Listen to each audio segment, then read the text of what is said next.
Well, I haven't brought my kilt with me today. I'm actually not Scottish at all. But hey, we are going to be talking about Scotland today. This is Josh Sigurdson of World Alternative Media here, and we're joined by author and economic analyst here at WAM, John Sneisen. And we haven't ever talked about Scotland, I don't think. That's crazy. It's terrible. I'm sorry, my Scottish friends.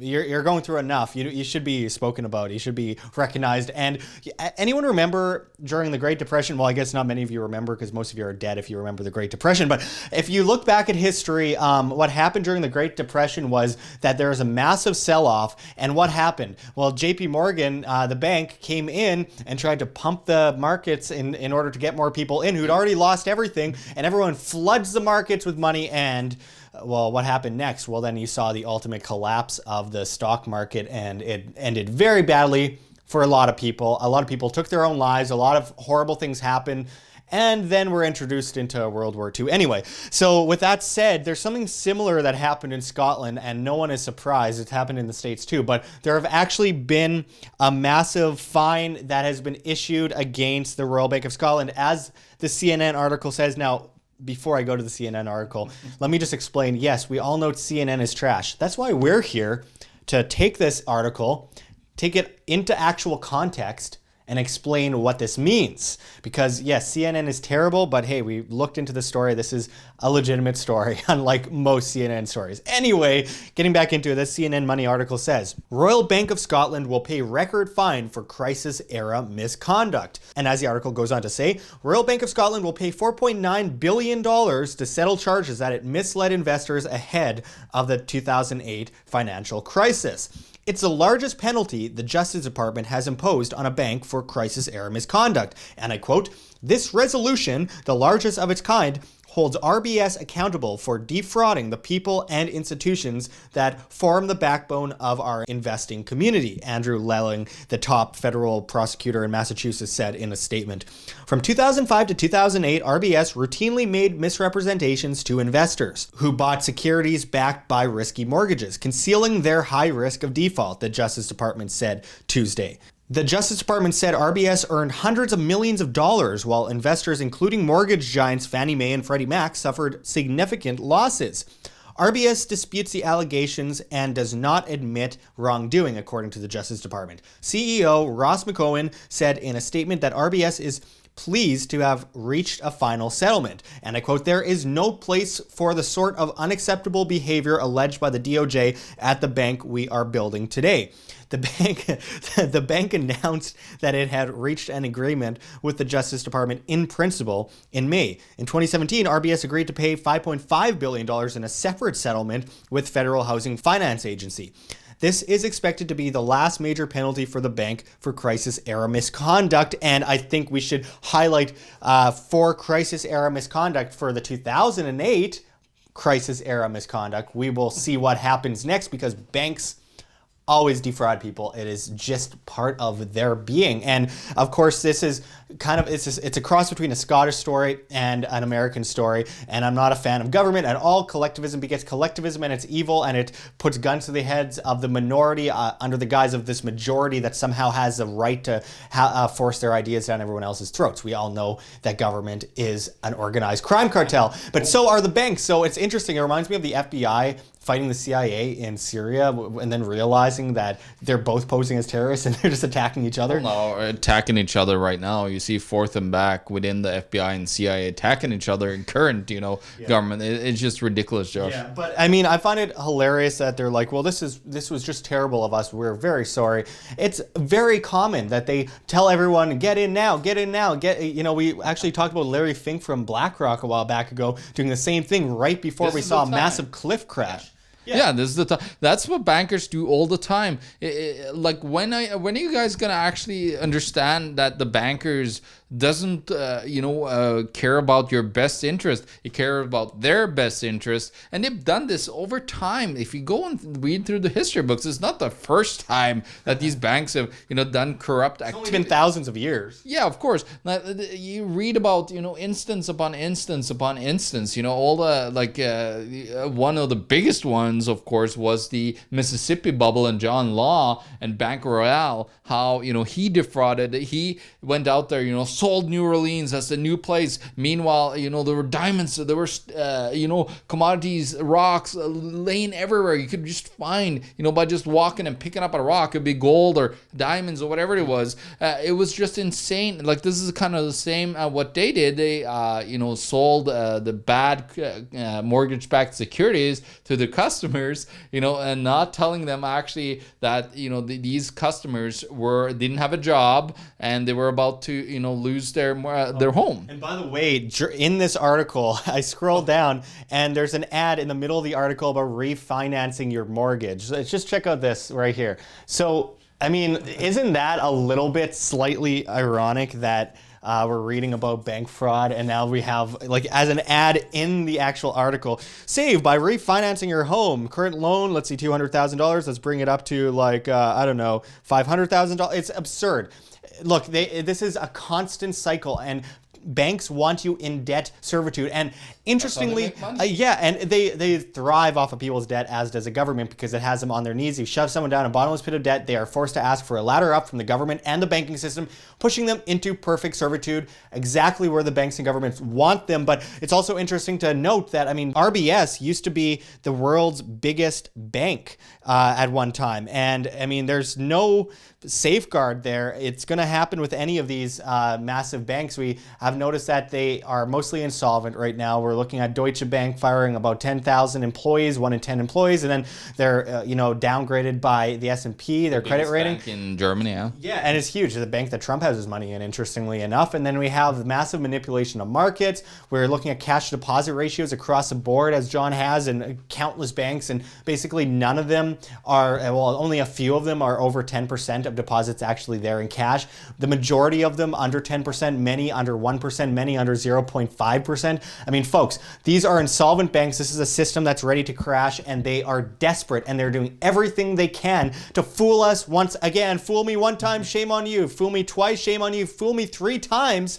I mean, come on, guys. This is, what is it, the 800,000th time that they fooled us? Probably, yeah. Let's start learning and stop repeating the same old things over and over again and believing in this centralization, believing in this dependency, believing that our pensions are actually going to come to our doorstep at some point in the future. It's absurd. Stop being dependent on these fools, John. Yeah, well, I just want to mention another article that's just recent from the 14th of August in Bloomberg. And what this article says, Goldman Sachs investors win right to sue as group over CDOs. So what they actually are now able to do, they're able to sue over those CDOs, the $13 billion lawsuit that they have coming up here, because, of course, Goldman Sachs was one of the guys that were packaging these CDOs into packages and selling them, as mortgage-backed securities to these investors at the RBS and other places. And let's make this really clear for all those that are just joining us for the first time. CDOs are collateralized debt obligations, and collateralized debt obligations say you take 100 mortgages, 95 of them terrible, and then you throw in 5 good ones with it and package it all together and then sell it like that. I mean, it's fraud. It's insane, and it always leads to the same results as we saw in 2007, as we will see again. I mean, it's every single time it goes in these cycles, like I mentioned. Yeah, and not to mention, I just want to mention, I don't remember, I was trying to look it up here, but we didn't have time to look it up. We were looking up what Max Kaiser had a guy on. I totally forgot his name, and I'm sorry, because this guy has been on a mission to take down a bank. I think it was either HBOS or RBS in Scotland, where they actually been using a technique called leveraged buyout, where they actually go and buy corporations and with a whole bunch of debt, and then they strip them of all their assets, and then they just get rid of them. So they basically destroyed mass amounts of corporations all across, most of them I think are on the British Isles. And of course, people have been, sitting there with nothing left after this, just decimation. Like, what are these guys doing? They're literally like taking good corporations and businesses and then just decimating them and destroying them just to, suck out. They're like the vampire squid, just sitting there and sucking until there's the white in their face. That's when, they just let them go because there's no more money to steal and suck out of the company. It's just insane. Like, this is the tactics that these criminal cartels are using, which the banksters are, the top ones. They know what they're doing very well, and they just keep on doing this. And of course, these securities comes in and slaps on the wrist. It's like, yeah, give us $13 billion and we let you be, because of course the bank made so much more money than $13 billion. Yeah, absolutely. Comment below if you know the guy that John is talking about. Make sure to comment below. I think a lot of people would. This guy is great. He's actually on getting a big lawsuit going right now against these criminals. Yeah, absolutely. And of course, we've seen this cycle forever now, and it's getting to a precipice. And, we're looking at all these banking systems, the entire banking system, the central banking system. It has to come down, and it will come down. Of course, all fiat currencies eventually revert to their true value of zero. They always have, they always will. Going back to 1024 AD in China, the fundamentals are off the table due to the level of manipulation in the monetary system as well as the market. So you can't put a date on it, but it has to happen. And that's why I don't understand, we can replace this entire system with proper decentralized blockchain technology and diversification of our portfolio with gold and silver, in my opinion.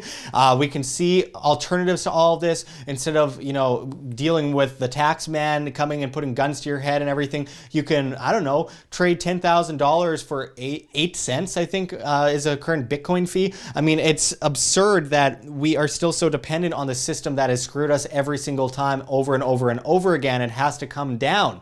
And, at this moment, we have been watching these banks accumulate vast amounts of debt. There's all this fractional reserve lending. And if your money's in the bank, folks, it's not yours. It's a bank's.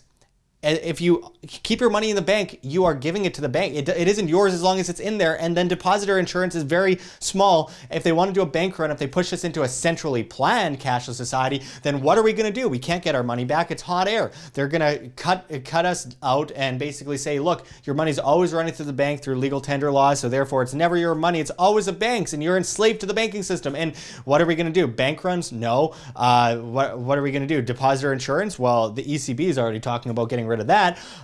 Guys, this is where we draw a line. It's amazing we haven't already, with bail-in regimes, with all this other stuff coming at us.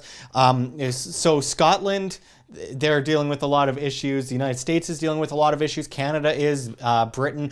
Every country that I can think of in the world right now has a central bank. And some might say, well, Iran doesn't have a Rothschild. No. They have a central bank. They are creating currency and pushing it on people via legal tender laws. There's no free market there. There's no competing currencies. There's nothing. You have to depend on this system of debt that we are forced into. And people are finally breaking free, and people are flipping off the banking system and flipping off the government and saying, look, we have alternatives now. We have liberty, freedom, money. We have something that we can truly flourish on, volatile as it is, as manipulated as a market may be, like any other. We have a way out of this situation, and they are desperate, and they are doing everything they can. Central banks are raising interest rates like crazy. They want to basically keep us in this system that they know inevitably is going to fall and crash, as it always has throughout history. And this time it's going to be much worse because they propped up a dead horse and made it bloated, and it's so heavy that when it falls over, I mean, the sooner the better, folks, because when it falls over, it's going to crush us all. So, John, as we finish up this video, what is your bottom line? Well, my bottom line, I was thinking about it. I want to come up with an analogy of what's happening in the economy right now. You look at, for example, with oil, when there's very little oil left in the ground, they have to do fracking, hydraulic fracking, where they, try to suck out the last remnants of the oil left in the ground. Well, we have monetary fracking, fractional reserve banking that is going on right now. That is, the last remnants of any true money that exists. It's just, they're fracking, they're sucking out the last little piece of monetary value that doesn't even exist, and they're trying to save the economy. It's just ridiculous, Josh. And that's where we're at today. We just have, the remnants of anything of value, and there's nothing left because these bankers are constantly sucking out and stealing money from every single person around the world. And there's not even one person that are not getting screwed over, because even the homeless people are getting screwed over by banksters. Yeah, that wasn't the worst analogy he's ever done. But I mean, yeah, look at even India. They are giving homeless people bank accounts, and they're like, it's to help you. No, it's not to help you. It's to track you. And Indians aren't gonna deal with it. Alone. Yeah, exactly. Yeah. Anyway, folks, food, water, shelter, self-defense or not, gather things for the toughest guy on the block, and then gold, silver as protection of your purchasing power, not investment advice. It's wealth insurance. It's not meant as an investment. And of course, cryptocurrencies that are decentralized, do your own due diligence, be self-sustainable, responsible as an individual, independent of some centralized entity that is going to crush you under its feet. Folks, it's up to you. It's up to what you do as an individual. There will be a lot more lawsuits and all this kind of stuff. But I mean, let's face it, why are we trusting these guys still? There shouldn't have to be lawsuits because there shouldn't be people still putting all their money in the bank and expecting the bank to take care of them and getting massive loans and all this kind of crazy stuff. Let's stop falling for the same old tricks, the magic tricks of history that always end in our demise. Thanks for going into this with us, John. And until next time, this is Josh Sigurdson and John Sneisen signing out from World Alternative Media. Find the truth, be the change. Like what you see here, OM? Don't forget to check the links below. GoFundMe, Patreon. We can't do it without you. Any donation is very much appreciated, especially as we are so overwhelmingly demonetized by YouTube as they bring in the ADL to flag all of our content as hate speech. Also check our Bitcoin address in the description as well as on the screen for you to scan if you please. And also check us out at Steemit at Josh Sigurdson, the future of social media, where you get paid in the upvote of your post in cryptocurrency, Steem that is. So don't forget to check us out there and find us at Anarchapulco 2019. I know it's early, but this is such an exciting event coming up with Ron Paul, Judge Napolitano, David Icke, Larkin Rose, Jeff Berwick, you know, all the usual characters, and it's going to be amazing. So we hope to see you there. Make sure to check the link for Anarchapulco below and use promo code WHAM to save as much as 15% on your tickets. We hope to see you there. But until next time, this is Josh Sigurdson signing out from World Alternative Media. Find the truth, be the change.